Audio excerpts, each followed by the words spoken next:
Hello everyone. In this video, let us understand the ow sound.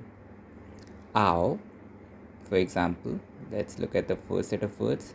Out, round, doubt, sound, mouth.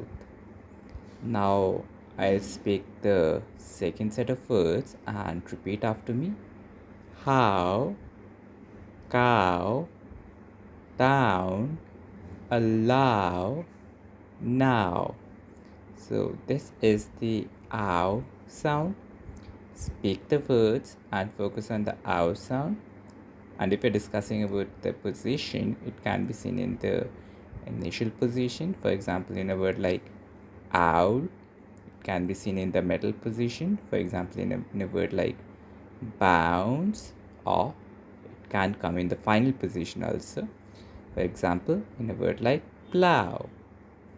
Now, in order to understand this sound better, let's look at a sentence.